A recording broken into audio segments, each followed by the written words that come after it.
লড়াইটা শুধু অভিনেতা হওয়ার আর নয়, কিন্তু লড়াইটা হচ্ছে কি কিভাবে আমরা ভারতবর্ষের ঘরে ঘরে পৌঁছবো।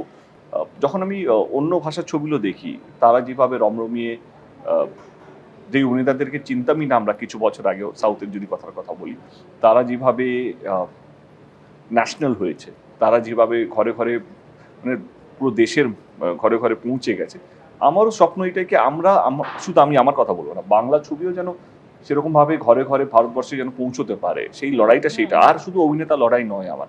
হ্যাঁ ছিল, মানে কিছু বছর আমি যদি শুরু করি, যদি সাঁঝবাতি, বুনোহাস, কিছুটা কবির, কিছুটা ওই টেক্কা, তখন অব্দি আমার মনে হচ্ছিল কি তখন সাবজেক্ট সিলেকশন করার সময় অভিনেতা সত্তাটাই যেন প্রধান হয় বা ইম্পর্টেন্স যেন পায়, সেইভাবে আমি সিলেক্ট করতাম আর কি সাবজেক্টগুলো।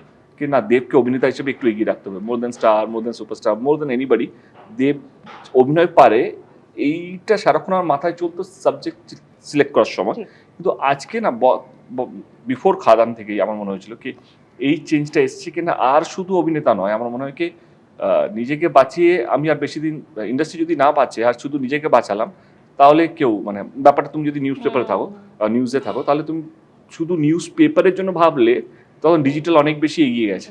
তো তোমাকে paper at the same time digitally ভাবতে হচ্ছে কি ইউটিউবে লোকে ভিজুয়াল বা ভিডিও দেখে, এমন প্রশ্ন করবে যেটা ভাইরাল হবে, সেই জন্য আউট অফ দ্য বক্সও কোনো কোনো সময় প্রশ্ন থাকে, out of the below the বেল্টও প্রশ্ন থাকে, কিন্তু তোমরা ভাইরালটা চাও, নামটা যেন পৌঁছো। তো সেরকম ভাবে আমাদেরও ভাবতে হবে কি শুধু নিজেকে বাঁচিয়ে আর বেশি দিন বাঁচানো যাবে না।